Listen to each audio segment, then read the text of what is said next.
Hello and welcome everyone.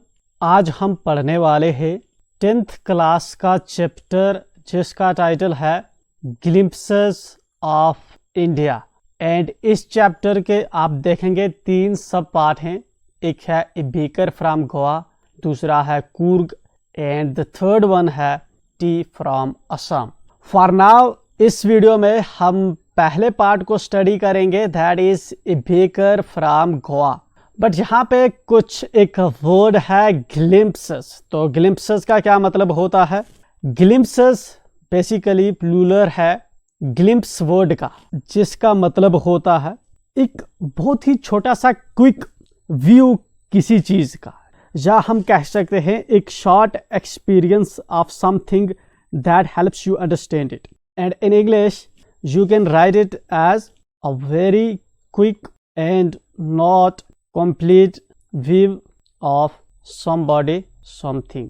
तो यहाँ पे ये जो वर्ड ग्लिम्पसेस इसने यूज किया है कि कुछ ऐसे इंसिडेंट्स, कुछ ऐसी स्टोरीज जिनसे हमें इंडिया की डाइवर्सिटी, इंडिया का कल्चर, इंडिया क्या है ये समझ आता है हमें। चलिए पहले गोवा से ली गई स्टोरी है एंड यहाँ पे किसी बेकर की बात की जा रही है।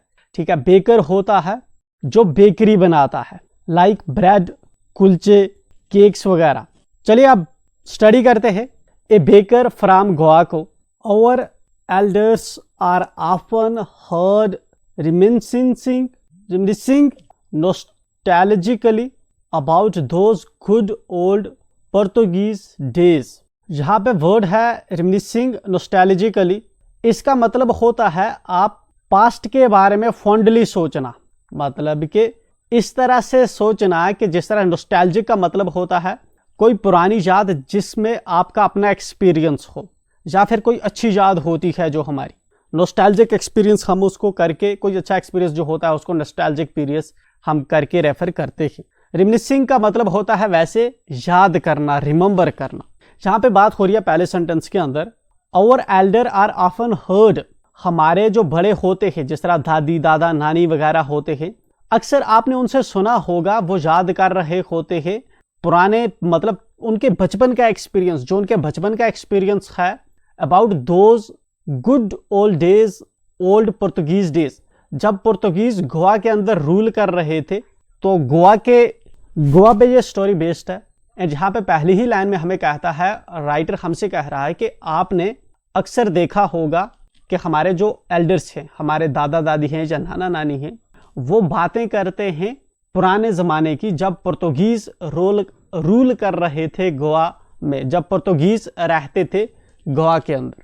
The Portuguese and their famous loaves of bread. And आपके जो एल्डर्स हैं वो बात करते होंगे अपने, जब वो पोर्तुगीज़ गोवा में रहते थे उस टाइम पे पोर्तुगीज़ जो ब्रेड वगैरह बनाते थे तो उनको याद करते होंगे। लव्स क्या होता है? लव्स होता है जो ब्रेड का पीस होता है, उसको लव्स करके हम रेफर करते हैं। तो उनके बारे में आपके दादा दादी बात करते होंगे। Those eaters of loaves might have vanished but the makers are still there. आधा कह रहा है कि वो जो लव्स को खाने वाले थे, लव्स बेसिकली प्लूरल वर्ड है आपका लोफ का, ये होता है ब्रेड का एक पीस एंड लव्स होता है बहुत से पीस। वो जो ब्रेड खाने वाले लोग थे, लव्स खाने वाले लोग थे, शायद वो जिंदा नहीं होंगे क्योंकि काफ़ी 100-200 साल पुरानी बात है। अगर आप हिस्टोरिकली देखें तो गोवा वाला जो रीजन है, गोवा आपको जहाँ पे आपका होता है महाराष्ट्र, मुंबई वाला सेक्टर, एंड जहाँ पे आपको गोवा देखने को मिलेगा, एंड देन नीचे आपका इस तरह से यहाँ पे कर्नाटका है, एंड देन यहाँ पे नीचे केरला है। तो ये जो जगह है गोवा, इंडिया कब आज़ाद हुआ? 1947 में। एंड यहाँ पे पुर्तगीज जो थे ऑलरेडी यहाँ पे एस्टेब्लिश्ड थे इस एरिया में। एंड पुर्तगीज जो है इसके बाद आप देखेंगे हिस्टोरिकली तो 1961 में फॉर्मली जहाँ से चले जाते हैं, लेकिन कुछ पुर्तगीज स्टिल आज भी वहाँ पे रहते हैं, या उनका कल्चर स्टिल जो है गोवा के अंदर एग्जिस्ट कर रहा है प्रेजेंटली। तो ये जो है ये हमें यही बात कह रहा है कि those eaters of loaves might have वेनिश्ड, कि वो लोग जो यहाँ पे उस वक्त जो ये ब्रेड वगैरह खाते थे वो खत्म हो गए होंगे। वेनिश्ड का मतलब है एंड हो गए होंगे, खत्म हो गए होंगे। But the makers are still there, लेकिन जो ब्रेड बनाने वाले हैं वो आज भी आपको गोवा के अंदर देखने को मिलते हैं, आज भी वो वहां पे हैं। We still have amongst us the mixers, the moulders and those who bake the loaves. आप अगर गोवा में देखेंगे तो मिक्सर्स आपको जो आटा पानी आपस में मिक्स करते हैं, ठीक है ना, वो आपको वहां पे देखने को मिलेंगे। मोल्डर्स होते हैं जो आटे को गूंथते हैं या आटे के छोटे छोटे पीसेस बनाते हैं या डिजाइन उनका देते हैं जैसा ब्रेड बनाना होगा। And those who bake the loaves, और वो जो इसको बेक करते हैं तंदूर वगैरह के अंदर रखते हैं, वो आज भी आपको वहां पे मिलेंगे, ठीक है ना। क्या मतलब है कि वैसा कल्चर जो है जो उस जमाने में था वो आज भी चल रहा है। Those age old time tested furnaces still exist. कहता है कि उस पुराने ज़माने की जो तंदूर हैं, जो वो जगह हैं जिनमें आग जलाई जाती है, ठीक है ना, फर्नेसेस जो हैं वो आज भी एग्जिस्ट करते हैं इतने लंबे टाइम से। The fire in the furnaces has not yet been extinguished. जो आग है उन फर्नेसेस के अंदर, फर्नेसेस मतलब इस तरह से तंदूर होता है, इस तरह से आपने देखा होगा, अगर ऐसे करके होता है जहाँ पे इसको आग जलाई जाती है। कह रहा है कि the fire in the furnaces has not yet been extinguished. Extinguished का मतलब है कि ना बुझना, ठीक है, बुझना। तो जो आग है उन फर्नेसेस के अंदर वो अब तक भी बुझी नहीं है, वो जल रही है वहां पे। The third and jingle of the traditional baker's bamboo heralding his arrival in the morning can still be heard in some places। Third जो वर्ड होता है, जब ढल कोई चीज नीचे गिरती है तो उसकी ढल वॉइस निकलती है। फॉर एग्जाम्पल जहाँ पे दीवार है, एक पर्सन को, आदमी को हम जहाँ से गिरा के नीचे फेंक दें तो जो आवाज निकलेगी वो थर्ड आवाज निकलेगी, उस आवाज को हम कहते हैं थर्ड, ठीक है ना। बाकी जिंगल होता है जिस तरह आपके जेब में कॉइन्स होते हैं वो जैसे आवाज करते हैं तो जिंगल। जब चेन वगैरह जो है लोहा जब आवाज करता है तो जिंगल तरह की आवाज करता है। The third and jingle of the traditional baker's bamboo heralding his arrival in the morning can still be heard in some places। कहता है कि वो जो थर्ड है, वो जो आवाज है और जो जिंगल है ट्रेडिशनल बेकर्स की, बम्बू वाले जो बेकर्स हैं उनकी आज भी जो है सुनाई देती है किसी किसी जगह पे, जो इंडिकेट करता है कि बेकर आ गया है। तो ये आवाज़ कैसे आती है देखिए। फॉर एग्जांपल यहाँ पे एक पर्सन है, ये एक बेकर है, एंड ये क्या करते थे, इस तरह से ऊपर एक बेम्बू का डंडा लगाया एंड इसके साथ यहाँ पे लगा दी ऐसे टोकरी, राइट, एंड ऐसे करके टोकरी लगा दी एंड इस टोकरी में यहाँ पे ये रोटी वगैरह लेके जाते हैं सुबह मॉर्निंग में लोगों के घरों में।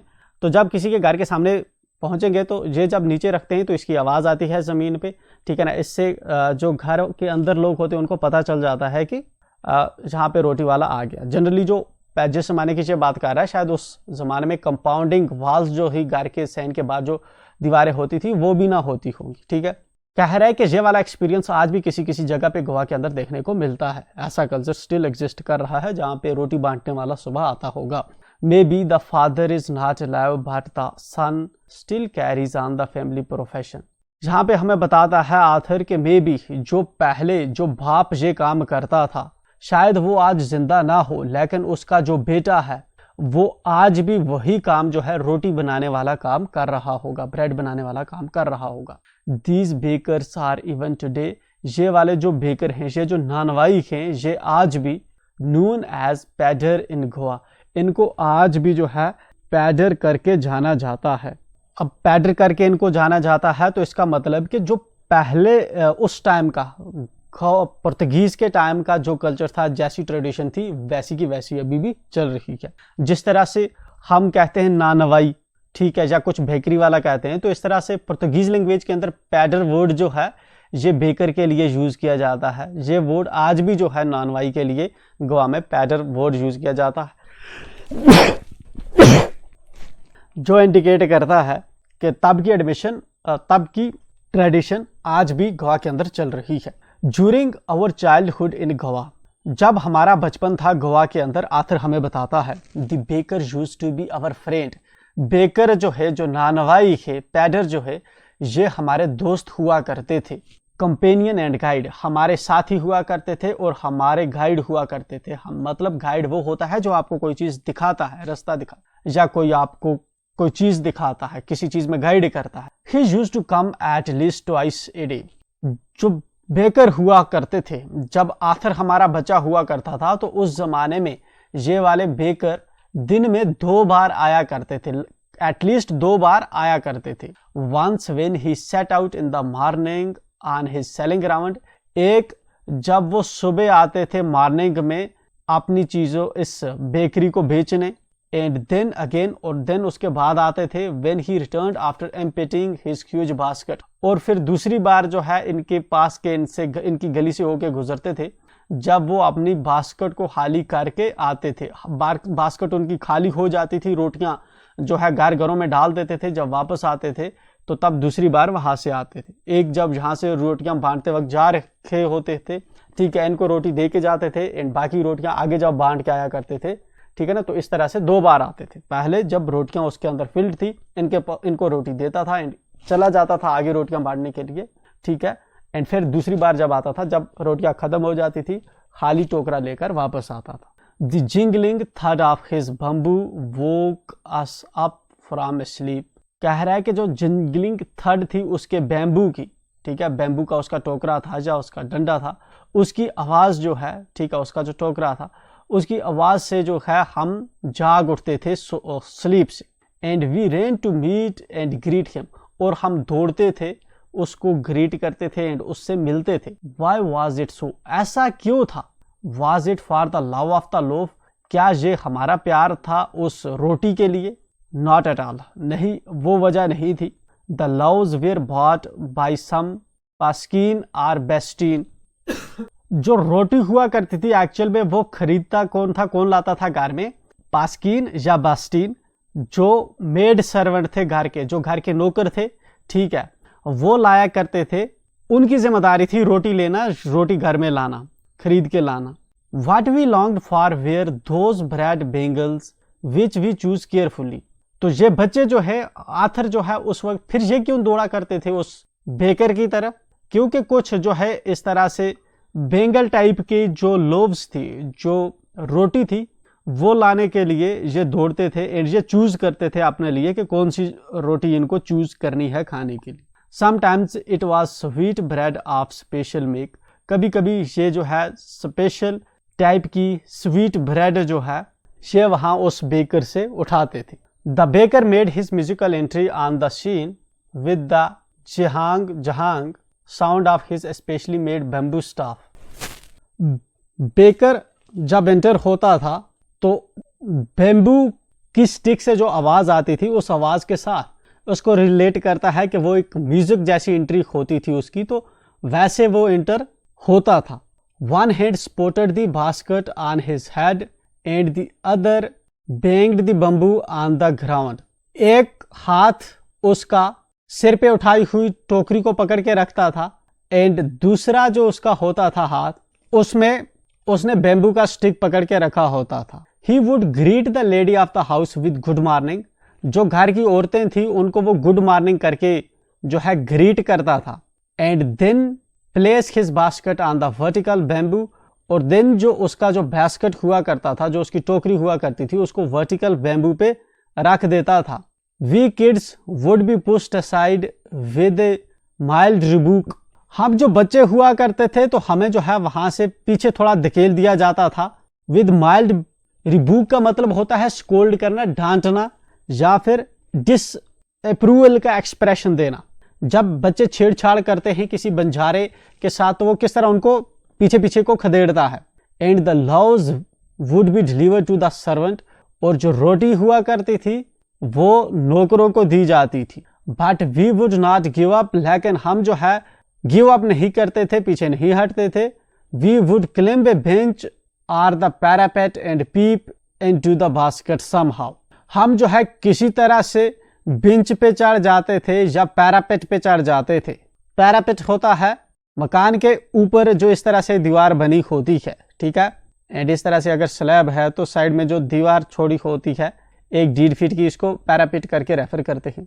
किस तरह से ये बच्चे बेंच पे चढ़ जाते थे या पैरापेट पे चढ़ जाते थे ताकि पीप कर पाए। पीप का मतलब है देख पाए, झांक पाए उसके टोकरे के अंदर कि उसमें क्या है, देख लेते थे जी, हम देख लिया करते थे उसको। I can still recall the typical fragrance of those loves, मैं जो है आज भी याद कर सकता हूँ, कर रहा हूँ वो जो एक टाइपिकल, एक अलग तरह की जो फ्रेग्रेंस थी, खुशबू थी उन ब्रेड्स की। Loaves for the elders and the bangles for the children, loaves जो हुआ करते थे वो एल्डर्स के लिए हुआ करते थे, एंड बेंगल्स जो हुआ करती थी, ठीक है, बेंगल्स टाइप की जो रोटी हुआ करती थी वो बच्चों के लिए बना के लाता था। Then we did not even care to brush our teeth or wash our mouths properly, then उसके बाद हम जो है इस चीज़ पे जो है ध्यान नहीं देते थे कि क्या हमने ब्रश किया है अपने टीथ्स को या अपने मुंह को धोया है कि नहीं धोया है। एंड वाई शुड वी, और हमें ऐसा करना भी क्यों चाहिए होता।